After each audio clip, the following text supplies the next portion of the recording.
আসসালামু আলাইকুম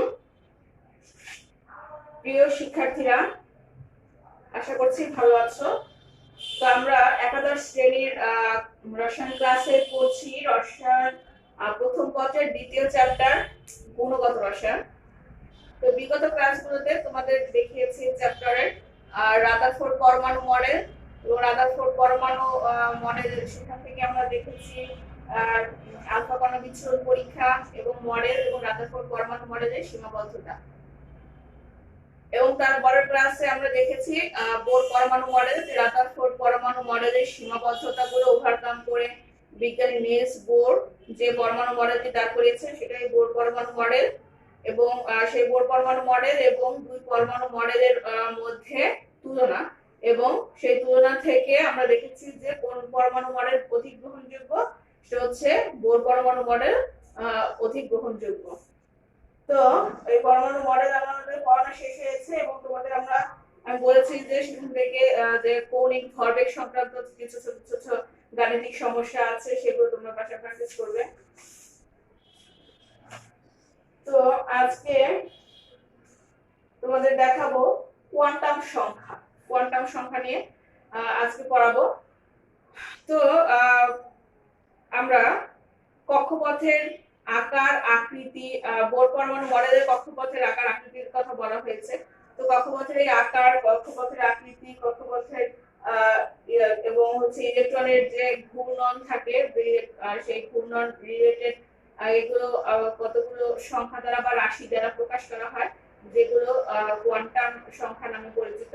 তো সেই কোয়ান্টাম সংখ্যা হচ্ছে 4টা। তো সেই 4টা কোয়ান্টাম সংখ্যাগুলো কি আমরা দেখি। প্রথমে হচ্ছে প্রধান কোয়ান্টাম সংখ্যা। প্রধান কোয়ান্টাম সংখ্যা ইংরেজি টার্ম হচ্ছে প্রিন্সিপাল কোয়ান্টাম নাম্বার। একে প্রকাশ করা হয় স্মল এল দ্বারা। প্রধান কোয়ান্টাম সংখ্যা স্মল এল। 2 নম্বর কোয়ান্টাম সংখ্যা হচ্ছে সহকারী কোয়ান্টাম সংখ্যা।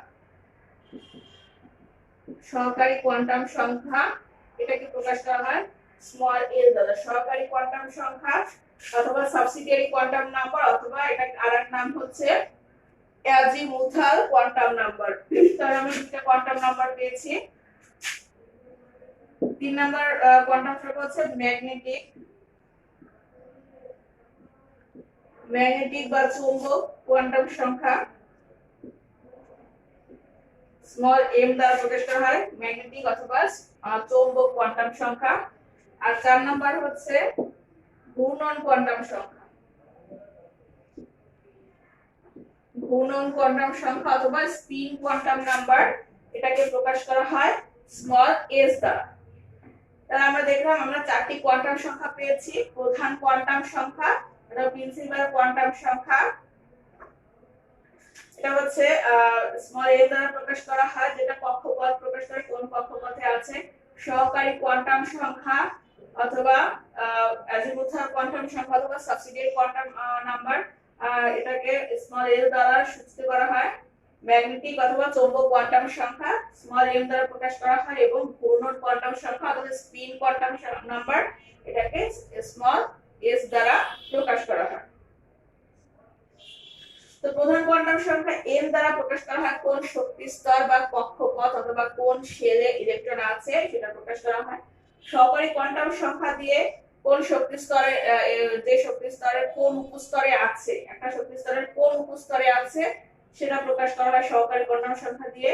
ম্যাগনেটিক কোয়ান্টাম সংখ্যা দিয়ে অরবিটাল, কোন অরবিটাল ইলেকট্রন আছে সেটা প্রকাশ করা হয়। এবং ঘূর্ণন কোয়ান্টাম সংখ্যা দিয়ে ইলেকট্রন কোন দিকে ঘূর্ণায়মান অবস্থায় আছে সেটা প্রকাশ করা হয় ঘূর্ণন কোয়ান্টাম সংখ্যা অথবা স্পিন কোয়ান্টাম নাম্বার দিয়ে। তো এখানে তোমাদের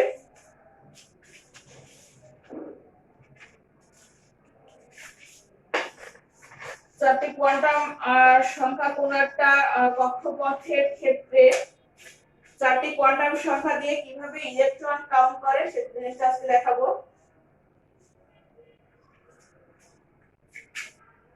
প্রথমে প্রধান কোয়ান্টাম সংখ্যা।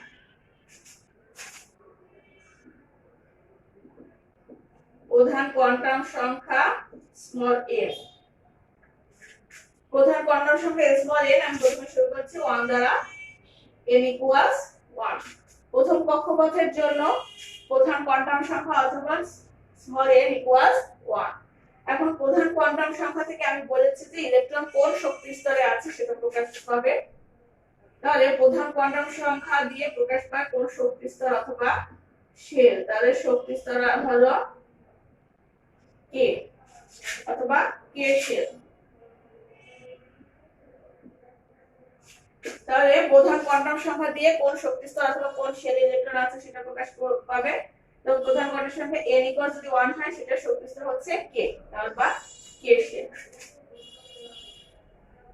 এখন সহকারী কোয়ান্টাম সংখ্যা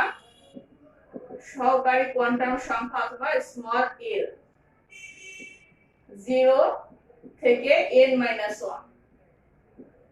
স্মল l প্রধান কোয়ান্টাম সংখ্যা থেকে আমরা বের করব সহকারী কোয়ান্টাম সংখ্যা। সহকারী কোয়ান্টাম সংখ্যা বের করার নিয়ম হচ্ছে 0 হবে আর হবে n - 1 পর্যন্ত, 0 থেকে n - 1 পর্যন্ত। তাহলে প্রথমে 0 হবে এবং তারপরে n - 1 মানে এখানে 1 - 1 তার মানে সেটাও 0। তাহলে এখানে প্রধান কোয়ান্টাম সংখ্যা n ইকুয়ালস 1 এর জন্য আমি সহকারী কোয়ান্টাম সংখ্যা পেয়েছি 0। এখান থেকে আমি উপস্তর পাবো। সহকারী কোয়ান্টাম সংখ্যা থেকে আমি ধারণা পাই কোন উপস্তরে ইলেকট্রন আছে সেই উপস্তর সম্পর্কে। তাহলে কোন শক্তি স্তরের উপস্তর 1, যেহেতু সহকারী কোয়ান্টাম সংখ্যা এর মান 0 কাজেই উপস্তর হচ্ছে s। আমি পাশে দেখিয়ে দিচ্ছি l এর মান যদি 0 হয় সেটা হচ্ছে s উপস্তর, l এর মান যদি 1 হয় সেটা হচ্ছে p উপস্তর, l এর মান যদি 2 হয় সেটা হচ্ছে d উপস্তর, l এর মান যদি 3 হয় সেটা হচ্ছে f উপস্তর। তাহলে আমি এখানে l এর মান পেয়েছি 0, তাহলে এর উপস্তর হচ্ছে s উপস্তর। কোন শক্তি স্তরে? প্রথম শক্তি স্তরে। তাহলে প্রথম শক্তি স্তরে s উপস্তর, তাহলে আমার উপস্তরটা হবে 1s।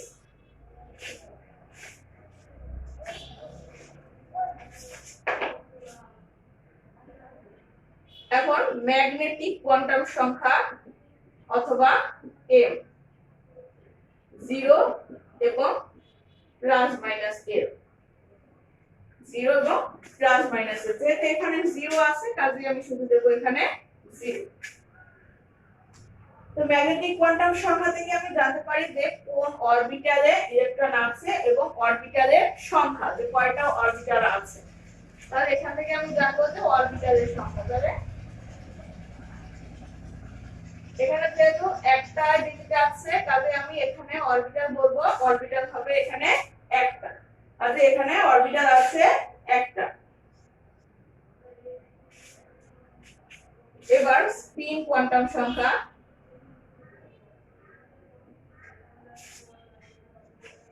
স্পিন কোয়ান্টাম সংখ্যা দ্বারা ইলেকট্রনের ঘূর্ণন প্রকাশ করে। একটা অরবিটালে সর্বোচ্চ 2টা ইলেকট্রন থাকতে পারে। একটা অরবিটালে সর্বোচ্চ 2টা ইলেকট্রন থাকতে পারে। একটা যদি প্লাস হাফ স্পিনে থাকে অপরটা থাকবে মাইনাস হাফ স্পিনে। একটা যদি হয় প্লাস হাফ স্পিন অপরটা হবে মাইনাস হাফ স্পিন। এবং একটা অরবিটালে সর্বোচ্চ 2টা ইলেকট্রন থাকবে। তাহলে 1 * 2, তাহলে মোট ইলেকট্রন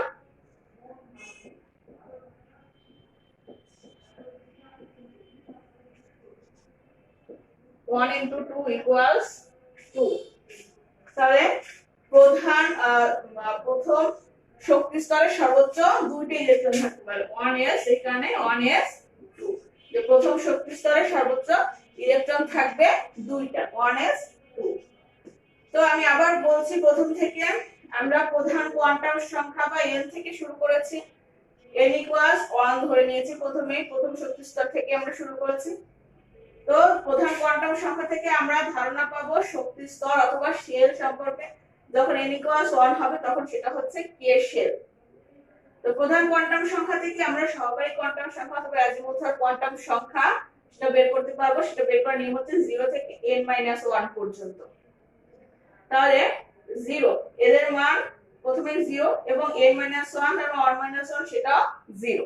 তার মানে এখানে আমার সহকারী কোয়ান্টাম সংখ্যার মান হবে শুধু 0। এখন আমরা জেনেছি যে সহকারী কোয়ান্টাম সংখ্যা থেকে আমি কি বের করতে পারবো, উপস্তর। উপস্তর কোন শক্তি স্তরের উপস্তর, প্রথম শক্তি স্তরে, তাহলে সেটা আগে দিতে হবে।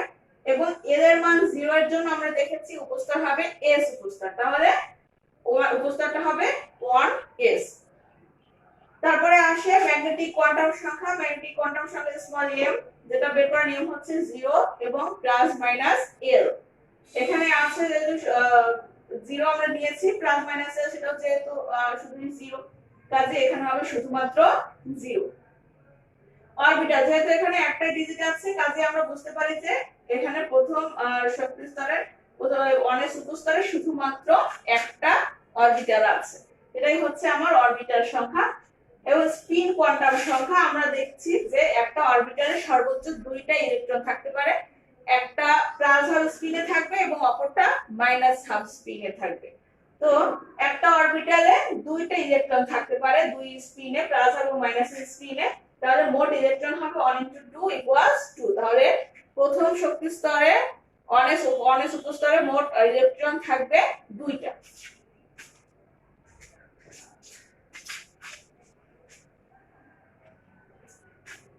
এখন আমরা যদি দ্বিতীয় শক্তি স্তর দেখি, তাহলে n এর মান হবে 2, n = 2। তখন তার শেল হবে l শেল।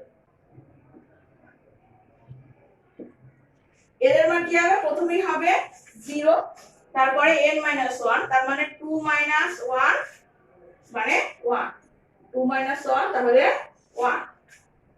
তাহলে উপস্তর কি হবে, যেহেতু দ্বিতীয় শক্তি স্তরের উপস্তর, সেহেতু আমরা 2 আগে লিখে দিব। l এর মান 0 এর জন্য উপস্তর হবে s উপস্তর। l এর মান 0 এর জন্য তাহলে আমি উপস্তর পাচ্ছি 2s। আর l এর মান 1 এর জন্য আমি পাবো উপস্তর 2p। l এর মান 0 এর জন্য উপস্তর হয়েছে 2s এবং l এর মান 1 এর জন্য উপস্তর হয়েছে 2p। এখন ম্যাগনেটিক কোয়ান্টাম সংখ্যা 0 এবং প্লাস মাইনাস l। যেহেতু প্রথমে 0 আছে, তাহলে 0 এর জন্য ম্যাগনেটিক কোয়ান্টাম সংখ্যা হবে শুধু 0। আর 1 এর জন্য হবে -1 0 প্লাস 1, প্লাস মাইনাস 0 এবং প্লাস মাইনাস l। তাহলে প্লাস মাইনাস 1 -1 প্লাস 1 এবং 0।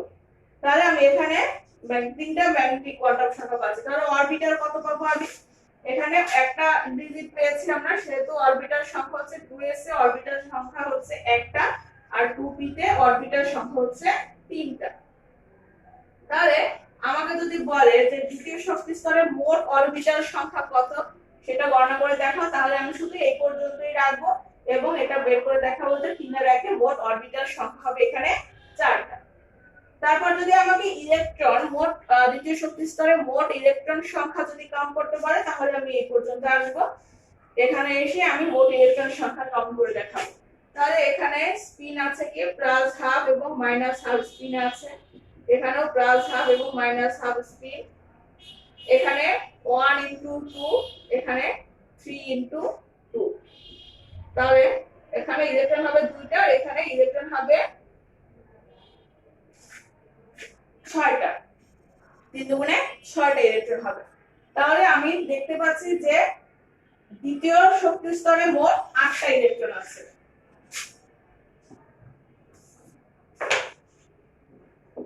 One s 2 2s2 2p 6। দ্বিতীয় শক্তি স্তরে মোট ইলেকট্রন আছে 8টা। এখন দ্বিতীয় শক্তি স্তরে যে 3টা অরবিটাল আছে, সেই 3টা অরবিটাল কি, দ্বিতীয় শক্তি স্তরে অরবিটাল আছে 3টা, 2px 2py 2pz।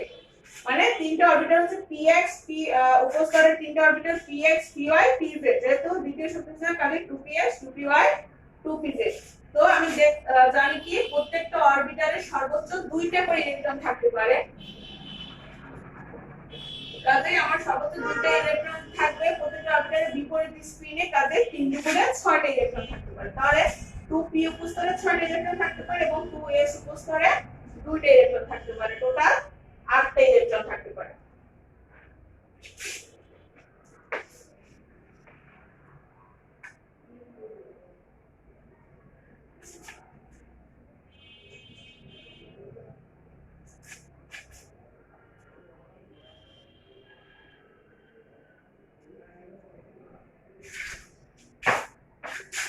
আমরা দেখি n ইকুয়ালস যদি 3 হয় তখন কি হবে, তখন শেল হবে m শেল।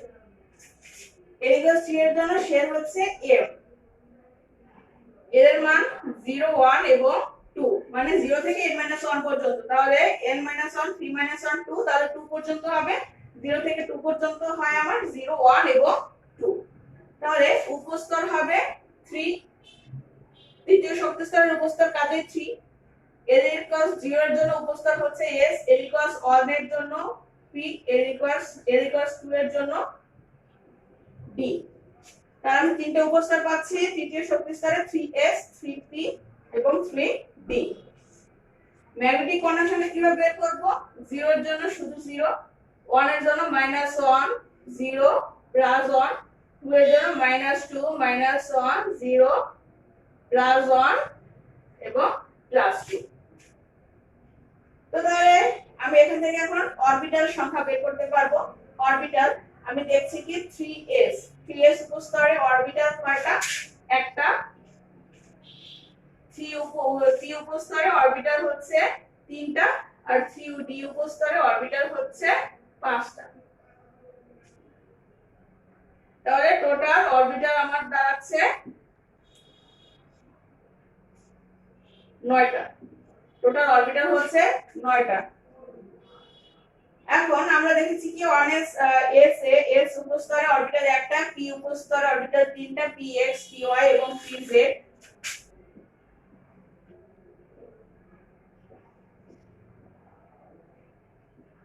d উপস্তরে আমার অরবিটাল থাকবে 5টা, এটা হচ্ছে dxy dyz dzx dx² y² আর dz²। টোটাল 5টা অরবিটাল থাকে। তো এখানে প্লাস মাইনাস হাফ স্পিন, এখানে 1 ইনটু 2 ইলেকট্রন থাকতে পারে, 3 ইনটু 2 5 ইনটু 2। একটা অরবিটাল আছে সেখানে দুইটা ইলেকট্রন থাকতে পারে, তাহলে 1 ইনটু 2। তিনটা অরবিটাল আছে সেখানে দুইটা ইলেকট্রন থাকতে পারে, 3 ইনটু 2। পাঁচটা অরবিটাল আছে সেখানে দুইটা ইলেকট্রন থাকতে পারে, দুইটা প্রত্যেকটিতে, তাহলে 5 ইনটু 2। তাহলে টোটাল ইলেকট্রন আছে 2 3 দুগুণে 6 5 দুগুণে 10, তাহলে টোটাল ইলেকট্রন আসে আমার 18টা। তাহলে তৃতীয় শক্তি স্তরে সর্বোচ্চ ইলেকট্রন থাকতে পারে 18টা। H3d তে আমার 5টা অরবিটাল আছে, তাহলে 5টা অরবিটালে সর্বোচ্চ 2টা করে ইলেকট্রন বিপরীত স্পিনের থেকে এখানে 10টা ইলেকট্রন থাকতে পারে। 3p তে 3px 3py 3pz এ প্রত্যেকটাতে 2টা করে ইলেকট্রন হয়ে আমার 6টা ইলেকট্রন থাকতে পারে। আর 3s এ একটা অরবিটাল আছে, সেই একটা অরবিটালে সর্বোচ্চ 2টা ইলেকট্রন থাকতে পারে। তাহলে এগুলো মিলে মোট তৃতীয় শক্তি স্তরে ইলেকট্রন থাকতে পারে 18টি।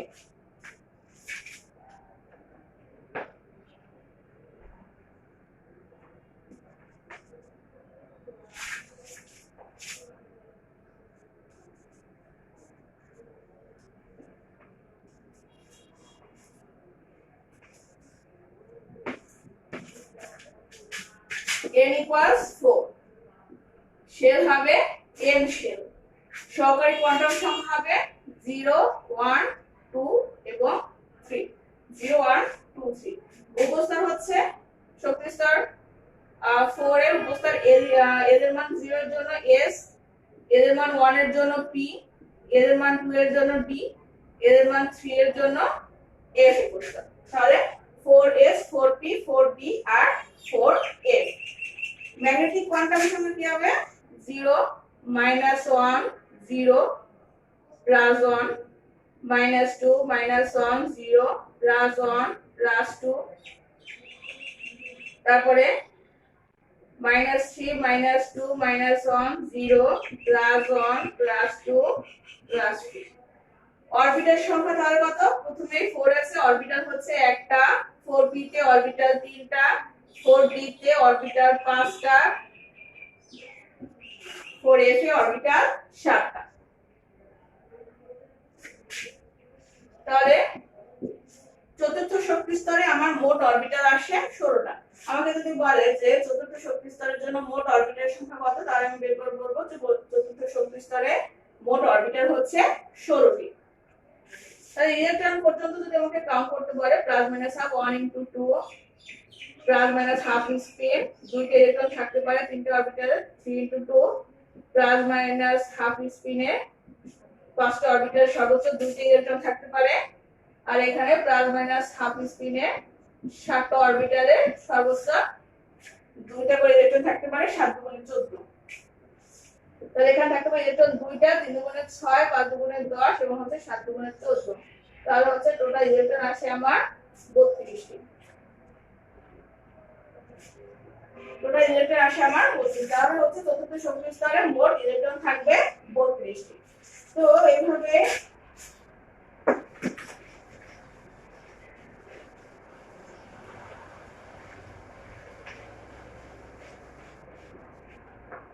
চারটা কোয়ান্টাম সংখ্যা আমরা বের করতে পারি। প্রধান কোয়ান্টাম সংখ্যা থেকে আমরা বের করা শুরু করব এবং এখানে দুই ধরনের কোশ্চেন আসে যে হয় অরবিটাল সংখ্যা বের করতে পারো অথবা তোমার একদম শেষ পর্যন্ত আসতে পারে ইলেকট্রন সংখ্যা বের করা। তাহলে হচ্ছে তোমার এভাবে করে আমি প্রধান কোয়ান্টাম সংখ্যা থেকে শুরু করে স্পিন কোয়ান্টাম সংখ্যা পর্যন্ত বের করে মোট অরবিটাল সংখ্যা এবং আমরা স্পিন কোয়ান্টাম সংখ্যা থেকে মোট ইলেকট্রন সংখ্যা বের করতে পারবো। তো এই কোশ্চেনগুলো খুব ইম্পর্টেন্ট, তোমরা এগুলো বাসায় আরো ভালো করে প্র্যাকটিস করবে, তাহলে আশা করি তোমাদের সমস্যা থাকবে না। তো এখান থেকে আরো কিছু কোশ্চেন দেখতে হবে যে তোমাদের এখানে অরবিটালের আকৃতি, যেমন px py pz অরবিটালের আকৃতি bxy dyz dx dx square - y square এবং z স্কয়ার অরবিটালের আকৃতি তোমাদের শিখতে হবে। তো বই এখান থেকে ওই যে ছবি দেওয়া আছে অরবিটালগুলো সেগুলো তোমরা শিখবে। তো আজকে তাহলে এ পর্যন্তই, তোমাদের আজকে কোয়ান্টাম সংখ্যা বের করা শিখালাম। তো এগুলো বাসায় একটু প্র্যাকটিস করবে তোমরা, আশা করি ভালো করে পড়াশোনা করবে এবং নেক্সট দিন নতুন টপিকস নিয়ে তোমাদের সাথে আলোচনা হবে ইনশাআল্লাহ। সে পর্যন্ত তোমরা ভালো থেকো, সুস্থ থেকো। আসসালামু আলাইকুম।